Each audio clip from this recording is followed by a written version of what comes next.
Hello.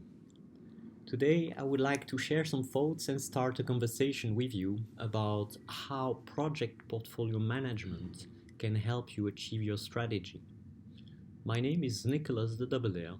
I'm the managing director of the Project Goldmine, a management consulting company based in Brussels.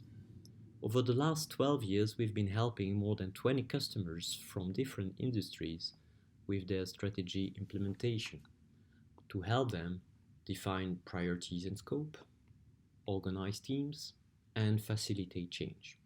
Simply stated, our mission is turning your projects into a gold mine. I'd like to address two main questions today. First one is how fast are you getting the results you expect from your strategy implementation? And the second one is which challenges are you facing? When it comes to strategy implementation, we see some typical challenges across organizations. The first one is the lack of alignment. Have you ever faced a situation where you wondered why the organization was still working on a specific project, to later find out the project was sponsored by a single executive but questioned by others, or that the project was still running because no official decision was made to stop it? The second challenge is multitasking. Have you seen project managers or team members overloaded with too many projects and not delivering any result because of a lack of focus? The third one is a tendency of some team members to start a task as late as possible before the deadline. Think of student behavior before the exams.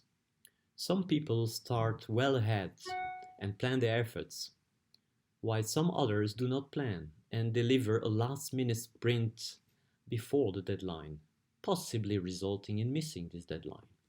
A final and fourth challenge is a tendency of some managers to micromanage and overburden their teams with heavy reporting requirements that prevent them from completing their actual work. Does any of these challenges sound familiar? We see from these typical challenges two major needs. One is focus, and the second one is speed, also referred to as throughput. These two complementary needs have to be addressed.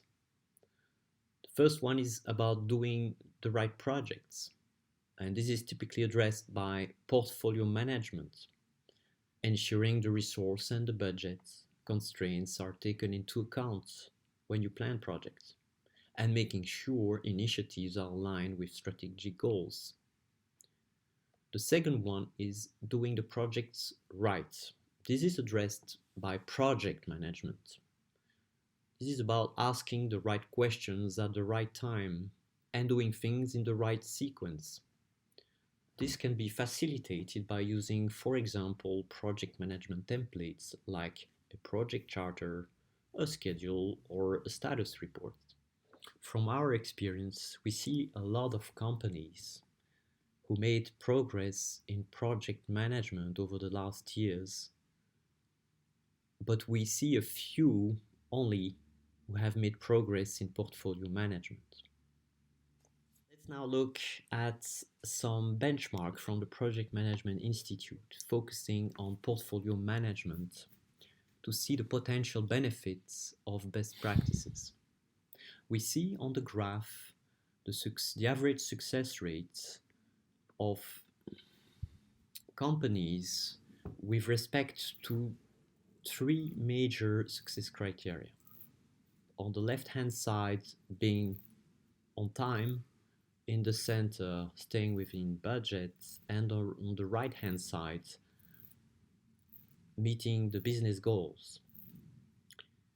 Let's now look at the difference of average performance between low maturity companies in terms of portfolio management and high maturity companies.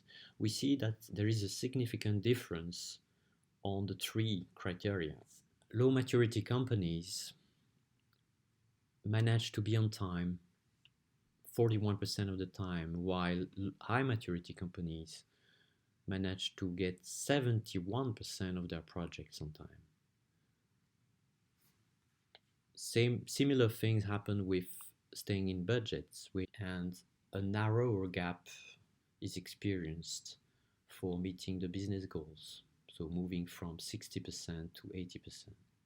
Overall, we see there is a significant difference in terms of performance between the low portfolio management maturity companies and the high portfolio management maturity companies.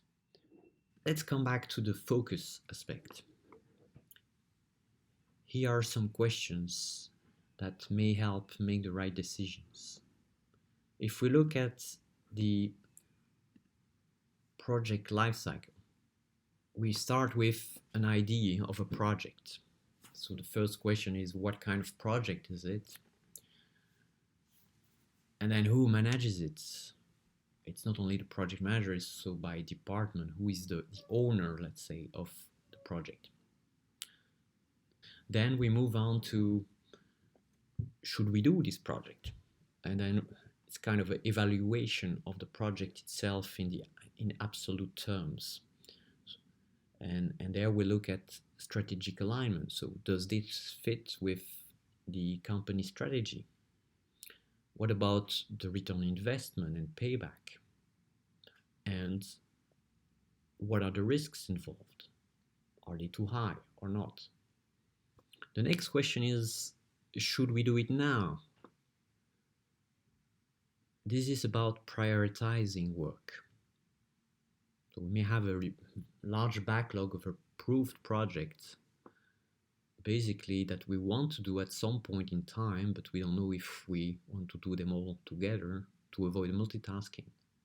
We should avoid this situation. So we are looking at the urgency of the project. We are also looking at the constraints we are facing in terms of resources. So do we have the internal and or external resources to manage those projects? And do we have the budget available for it as well? Do we need to buy equipment, for example, for the project? Then once the prioritization is made, we are moving to a different question. Are we putting all of our eggs into the same basket? It's about balancing between different project types, like you would do in an investment portfolio. So we are looking at, for example, long-term versus short-term projects or returns. We're looking at risks again. Do we have the right balance between the different risk levels? And once this is decided, then we have the running projects, basically. From all this backlog, which are the ones that we effectively run now? And during the projects, at every major milestone in the project, sometimes called stage gate, we are making go no go decisions on the projects. So is the project finished? Have we delivered all that was promised at the beginning? Or do we still have something to do, but do we have problems in the project? Yes or no? So can we go on without making any corrective actions, or should we make corrective actions, or should we escalate issues to management? And also sometimes we have a no-go. So projects may need to be set on hold because the market conditions have changed and they are not anymore favorable to the project we want to run, or the project eventually is not giving the results that we're expecting at the beginning, and therefore we decide to cancel the project. So those are decisions, go no go decisions, that the management needs to take along the project. So this whole set of questions are the key questions that help the company focus on the important projects at any point in time. Now that we've seen some best practices that can help you achieve your strategy implementation faster, I would like to invite you to share with us what your current challenges are and where you need help.